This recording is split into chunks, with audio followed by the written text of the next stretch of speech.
Hello everyone welcome to daily learning. आज आम ए भिडियो रे इंडिया स्ट्रगल फॉर फ्रीडम रो आउ केतेटा एमसीक्यू डिस्कशन करबा। एटा होचार क्लास नंबर 5। या पूर्व ऑलरेडी मो क्लास 7टा अपलोड करि सारची। जो देखि नांती निहाती प्लेलिस्ट को चेक करके देखि नेबे। ताहा सहित हिस्ट्री ज्योग्राफी पॉलिटी कंप्यूटर ए सब रो वीडियो मध्ये अपलोड हो सारची। जो देखि नांती निहाती देखि नेबे। तोटा कि जति सब अपकमिंग एग्जाम जति BEd 2027 O triple SC O double SC O triple SC PO ए सब एग्जाम ପାଇଁ ଯଦି ପ୍ରିପେୟାର ହଉଛନ୍ତି ତାହେଲେ ବହୁତ ହେଲ୍ପଫୁल ହବ। ତାଜର ଫାର୍ଷ୍ଟ କ୍ୱେଶ୍ଚନ ରହୁଛି Mahatma Gandhi preside over the Indian National Congress only once it was at. ତାହେଲେ ମହାତ୍ମା ଗାନ୍ଧୀ କଣ କରିଥିଲେ ନା ଆଇଏନସି ର ପତ୍ର ଥରେ ମାତ୍ର କଣ ହେଇଥିଲେ ନା ପ୍ରେସିଡେଣ୍ଟ ହେଇଥିଲେ ବା ପ୍ରିସାଇଡ୍ କରିଥିଲେ କଣ ନା ଆଇଏନସି ସେସନ କୁ। ତ କହୁଛି କୋଉଟା ଅପସନ ଅଛି ଲକ୍ଷ୍ନୌ 1916 ରେ, ନାଗପୁର 1920 ରେ, ନା ବେଲକମ୍ 1924 ରେ, ନା ଲାହୋର 1929 ରେ। କେବେ ନା ମହାତ୍ମା ଗାନ୍ଧୀ ଥରେ ମାତ୍ର ହିଁ ହେଇଥିଲେ କଣ ନ୍ୟାସନାଲ କଂଗ୍ରେସ ବା ଇଣ୍ଡିଆନ୍ ନ୍ୟାସନାଲ କଂଗ୍ରେସ ର ପ୍ରେସିଡେଣ୍ଟ ହେଇଥିଲେ। କୋଉଠି ନା ବେଲକମ୍ ରେ ହେଇଥିଲେ। ବେଲକମ୍ ଅଧିବେଶନ 1924 ମସିହାରେ ହିଁ କଣ ହେଇଥିଲେ ନା ମହାତ୍ମା ଗାନ୍ଧୀ ଆଇଏନସି ର ପ୍ରେସିଡେଣ୍ଟ ହେଇଥିଲେ। ପଚାରିବ କୋଉ ସେସନ ରେ ନା ବେଲକମ୍ ସେସନ ରେ। କେବେ ନା 1924 ରେ। ନେକ୍ସଟ କ୍ୱେଶ୍ଚନ କହିଛି who was the first Indian woman president of the Indian National Congress. ତାହେଲେ ଆଇଏନସି ର ପ୍ରଥମ ଇଣ୍ଡିଆନ୍ ଓମେନ୍ ଯଦି ପଚାରିବ ଫାର୍ଷ୍ଟ ଓମେନ୍ କିଏ, ତ ଫାର୍ଷ୍ଟ ଓମେନ୍ ପ୍ରେସିଡେଣ୍ଟ ଆଇଏନସି ରହୁଛନ୍ତି ଆନି ବେସାନ୍ତ। କିନ୍ତୁ ସେଇଠି ପଚାରିଛି କଣ ଇଣ୍ଡିଆନ୍ ଓମେନ୍। ତାହେଲେ ପ୍ରଥମ ଇଣ୍ଡିଆନ୍ ଓମେନ୍ ଯିଏକି ଆଇଏନସି ର ପ୍ରେସିଡେଣ୍ଟ ହେଇଥିଲେ ସେ ହଉଛନ୍ତି କିଏ ନା ସରୋଜିନୀ ନାଇଡୁ। ତାହେଲେ ସରୋଜିନୀ ନାଇଡୁ ହଉଛନ୍ତି ପ୍ରଥମ ଇଣ୍ଡିଆନ୍ ଫିମେଲ ଯିଏକି କଣ ହେଇଛନ୍ତି ନା ଆଇଏନସି ର ପ୍ରେସିଡେଣ୍ଟ ହେଇଛନ୍ତି।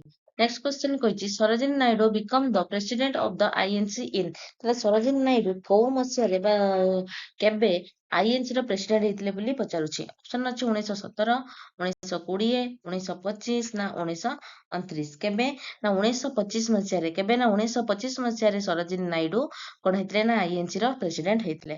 ନେକ୍ସଟ କ୍ୱେଶ୍ଚନ କହିଛି 1925 INC session was held at. ତାହେଲେ ଆମେ ଜାଣିଲେ କଣ ନା ପ୍ରଥମ ଇଣ୍ଡିଆନ୍ ଓମେନ୍ ଯିଏକି ଆଇଏନସି ର ପ୍ରେସିଡେଣ୍ଟ ହେଇଥିଲେ ସେ କିଏ ନା ସରୋଜିନୀ ନାଇଡୁ ହେଇଥିଲେ। କେବେ ହେଇଥିଲେ ନା 1925 ମସିହାରେ ହେଇଥିଲେ। କୋଉ ସେସନ ରେ। ଅପସନ ଅଛି ବେଲକମ୍, ଲାହୋର, କାନପୁର ନା ଲକ୍ଷ୍ନୌ। କେବେ ଏଇ କାନପୁର ସେସନ ରେ। କୋଉଠି ନା କାନପୁର ସେସନ ରେ କିଏ ହେଇଥିଲେ ନା ସରୋଜିନୀ ନାଇଡୁ କଣ ହେଇଥିଲେ ନା ଆଇଏନସି ର ପ୍ରେସିଡେଣ୍ଟ ହେଇଥିଲେ। ନେକ୍ସଟ କ୍ୱେଶ୍ଚନ କହିଛି Purna Swaraj was declared at which session. ତାହେଲେ ଆଇଏନସି ର କୋଉ ସେସନ ରେ ପୂର୍ଣ୍ଣ ସ୍ୱରାଜ ର ଡିମାଣ୍ଡ ଟା କରାହେଇଥିଲା। ଏଇ ପୂର୍ଣ୍ଣ ସ୍ୱରାଜ ୱାର୍ଡ ଟା ପ୍ରଥମେ କିଏ ବ୍ୟବହାର କରିଥିଲେ ଜବାହରଲାଲ ନେହେରୁ। କିନ୍ତୁ ଏଇ ସ୍ୱରାଜ ୱାର୍ଡ ଟା ପ୍ରଥମେ କିଏ କହିଥିଲେ ଦାଦା ଭାଇ ନାରୋଜୀ କହିଥିଲେ। କଣ ନା ସ୍ୱରାଜ ୱାର୍ଡ କେବେ କହିଥିଲେ 1906 ମସିହାରେ କଲିକତା ଅଧିବେଶନରେ। ଯଦି ଏହା ଉପରେ ମୁଁ ଅଲରେଡି ଡିସ୍କସନ କରିସାରିଛି ନିହାତି ୟାର 1 2 3 4 5 ଏଇ ସବୁ ପାର୍ଟଟା ଦେଖିଦେବେ। ତାହେଲେ ପୂର୍ଣ୍ଣ ସ୍ୱରାଜର ଡିମାଣ୍ଡ କିଏ କରିଥିଲେ ନା ଜବାହରଲାଲ ନେହେରୁ କରିଥିଲେ। କେବେ କରିଥିଲେ ନା ଲାହୋର ସେସନ 1929 ରେ କରିଥିଲେ। କେବେ କରିଥିଲେ ନା 1929 ମସିହା ଲାହୋର ସେସନ ରେ ହିଁ ପୂର୍ଣ୍ଣ ସ୍ୱରାଜର ଡିମାଣ୍ଡ ଟା ହେଇଥିଲା। ନେକ୍ସଟ କ୍ୱେଶ୍ଚନ କଣ କହିଛି who was the president of the Lahore session 1929। ତାହେଲେ ଲାହୋର 29 ରେ କଣ ହେଇଥିଲା ପୂର୍ଣ୍ଣ ସ୍ୱରାଜର ଡିକ୍ଲାର କରାଯାଇଥିଲା। ଆଉ ସେ ସମୟରେ କିଏ ଥିଲେ ପ୍ରେସିଡେଣ୍ଟ। ଅପସନ କହିଛି ମହାତ୍ମା ଗାନ୍ଧୀ, ମତିଲାଲ ନେହେରୁ, ଜବାହରଲାଲ ନେହେରୁ ନା ସୁଭାଷ ଚନ୍ଦ୍ର ବୋଷ। ତାହେଲେ ଆମେ ପ୍ରଥମ କ୍ୱେଶ୍ଚନ ଡିସ୍କସନ କଲେ କଣ ମହାତ୍ମା ଗାନ୍ଧୀ ହଉଛନ୍ତି ଯିଏକି କେବେ ହେଇଥିଲେ ନା ବେଲକମ୍ ଅଧିବେଶନରେ 1924 ହେଇଥିଲେ। କିନ୍ତୁ ଏଠି 1929 ରେ ହେଇଥିଲା। କଣ ନା ପୂର୍ଣ୍ଣ ସ୍ୱରାଜର ଡିମାଣ୍ଡ କରାଯାଇଥିଲା। କୋଉ ସେସନ ରେ ନା ଲାହୋର ସେସନ ରେ ହେଇଥିଲା। ଆଉ ସେଇ ସମୟରେ ପ୍ରେସିଡେଣ୍ଟ କିଏ ଥିଲେ ନା ଜବାହରଲାଲ ନେହେରୁ। ଜବାହରଲାଲ ନେହେରୁ ହିଁ ପୂର୍ଣ୍ଣ ସ୍ୱରାଜର ଡିମାଣ୍ଡ କରିଥିଲେ। ନେକ୍ସଟ କ୍ୱେଶ୍ଚନ କହିଛି ଦ କଂଗ୍ରେସ ଡିକ୍ଲାର୍ଡ ପୂର୍ଣ୍ଣ ସ୍ୱରାଜ ଇନ୍। ତାହେଲେ ପୂର୍ଣ୍ଣ ସ୍ୱରାଜର ଡିକ୍ଲାର ଟା କେବେ ହେଇଥିଲା 1929 ମସିହା ହେଇଥିଲା। କୋଉ ସେସନ ରେ ଲାହୋର ସେସନଟାରେ ହେଇଥିଲେ। ତାପରେ କହିଛି the first independence day was observed on.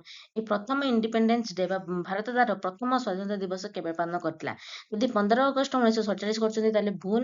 ଏଇଟା ତ ଟୋଟାଲି ଉପରେ ଭୁଲ ହଉଛି। କୋଉଟା ନା ଭାରତ ତାର ପ୍ରଥମ ଇଣ୍ଡିପେଣ୍ଡେନ୍ସ ଡେ କୁ କେବେ ନା 26 ଜାନୁଆରୀ 1930 ମସିହାରେ ରାବି ନଦୀ କୂଳରେ ତ୍ରିରଙ୍ଗା ପତାକାକୁ ସେ ଉତ୍ତୋଳନ କରିଥିଲା।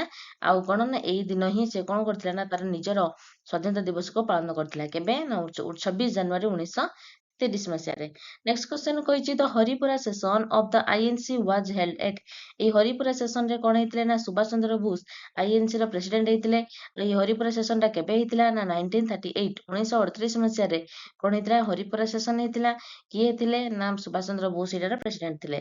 ହୁ was the president of the Haripura session. ମୁଁ ଏବେ ହିଁ କହିଲି କଣ ନା ପ୍ରେସିଡେଣ୍ଟ କିଏ ଥିଲେ ହରିପୁରା ସେସନ ରେ। ଅପସନ ଏ ରେ ଅଛି ଜବାହରଲାଲ ନେହେରୁ, ବି ରେ ଅଛି ମହାତ୍ମା ଗାନ୍ଧୀ, ସି ରେ ସୁଭାଷ ଚନ୍ଦ୍ର ବୋଷ ନା ଡି ରେ ବଲ୍ଲଭ ଭାଇ ପଟେଲ। କିଏ ନା ସୁଭାଷ ଚନ୍ଦ୍ର ବୋଷ ହଉଛନ୍ତି କଣ ନା ହରିପୁରା ସେସନ ରେ ହିଁ ଥିଲେ ପ୍ରେସିଡେଣ୍ଟ। କିଏ ଥିଲେ ନା ସୁଭାଷ ଚନ୍ଦ୍ର was. Next question କହିଛି the Haripura session was held in which state?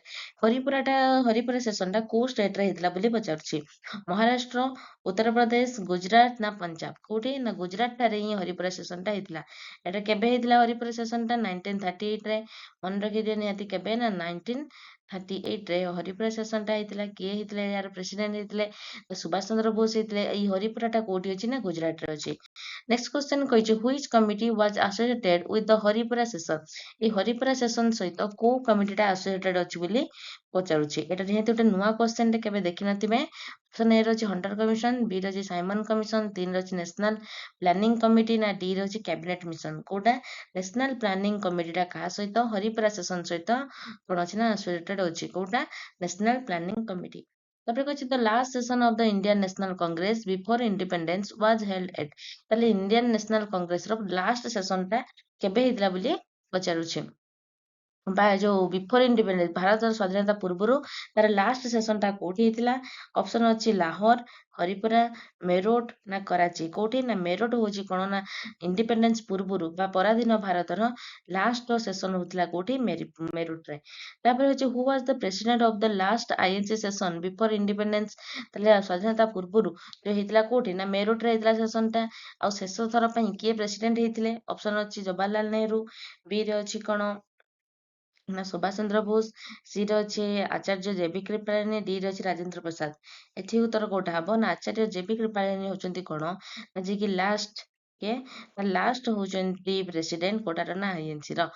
କେବେ ନା ଇଣ୍ଡିପେଣ୍ଡେନ୍ସ ପୂର୍ବରୁ ଲାଷ୍ଟ ପ୍ରେସିଡେଣ୍ଟ ହଉଛନ୍ତି କିଏ ନା ଆଚାର୍ଯ୍ୟ ଜେ.ବି. କୃପଲାନୀ। ନେକ୍ସଟ କ୍ୱେଶ୍ଚନ ହଉଛି କଣ the last session before independence was held in. ତାହେଲେ ବିଫୋର ଇଣ୍ଡିପେଣ୍ଡେନ୍ସ ର ଲାଷ୍ଟ ସେସନ ଟା କେବେ ହେଇଥିଲା ବୋଲି ପଚାରୁଛି। କେବେ ହେଇଥିଲା ନା 1946 ମସିହାରେ। ତାହେଲେ କଣ ବୁଝିଲେ 1946 ମସିହାରେ ହେଇଥିଲା। କୋଉଠି ହେଇଥିଲା ନା ମେରଠ ଠାରେ ହେଇଥିଲା ଲାଷ୍ଟ ସେସନ ଟା। ଆଉ କିଏ ଥିଲେ ପ୍ରେସିଡେଣ୍ଟ ନା ଜେ.ବି. କୃପଲାନୀ। କିଏ ଥିଲେ ନା ଜେ.ବି. କୃପଲାନୀ ଥିଲେ ଆଇଏନସି ର ଲାଷ୍ଟ ବା ବିଫୋର ଇଣ୍ଡିପେଣ୍ଡେନ୍ସ ର ପ୍ରେସିଡେଣ୍ଟ ଥିଲେ। ଆଉ କେବେ ହେଇଥିଲା ଏଟା 1946 ମସିହାରେ। ନେକ୍ସଟ କ୍ୱେଶ୍ଚନ କହିଛି the first session of the Indian National Congress after independence was held at. ସ୍ୱାଧୀନତା ପରେ ପ୍ରଥମ ସେସନ ଟା କୋଉଠି ହେଇଥିଲା ମେରଠରେ ହେଇଥିଲା। କଣ ସ୍ୱାଧୀନତା ପୂର୍ବରୁ ଶେଷ ସେସନ ଟା। ଆଉ ସ୍ୱାଧୀନତା ପରେ ପ୍ରଥମ ସେସନ ଟା କୋଉଠି ହେଇଥିଲା ଜୟପୁର ଠାରେ। କୋଉଠି ହେଇଥିଲା ଜୟପୁର ଠାରେ ସ୍ୱାଧୀନତା ପରେ ପ୍ରଥମ ସେସନ ଟା ହେଇଥିଲା। ନେକ୍ସଟ କ୍ୱେଶ୍ଚନ କହିଛି who was the president of the first INC session after independence. ତାହେଲେ ପ୍ରଥମ ପ୍ରେସିଡେଣ୍ଟ କିଏ ଥିଲେ ଯିଏକି ଆଫ୍ଟର ଇଣ୍ଡିପେଣ୍ଡେନ୍ସ ପରେ ଯୋଉ ପ୍ରଥମ ଥର ସେସନ ହେଇଥିଲା କୋଉଠି ନା ଜୟପୁର ଠାରେ। ତାହେଲେ କିଏ ପ୍ରିସାଇଡ କରିଥିଲେ ବୋଲି ପଚାରୁଛି। କିଏ ନା ପିଟ୍ଟାଭି ସୀତାରମଣ। ଯୋଉ ପଟ୍ଟାଭି ସୀତାରମଣ ଥିଲେ କଣ ନା ପ୍ରେସିଡେଣ୍ଟ କାହା ପରେ ନା ଆଫ୍ଟର ଇଣ୍ଡିପେଣ୍ଡେନ୍ସ। ନେକ୍ସଟ କ୍ୱେଶ୍ଚନ କହିଛି the first INC session after independence was held in. ତାହେଲେ ପ୍ରଥମ ଆଇଏନସି ସେସନ ଟା କେବେ ହେଇଥିଲା 1948 ରେ। ତାହେଲେ ଏଟା ଆମେ ଦିଟା କଥା ଜାଣିଲେ ନା ଲାଷ୍ଟ କେବେ ହେଇଥିଲା ନା 1946 ରେ ହେଇଥିଲା।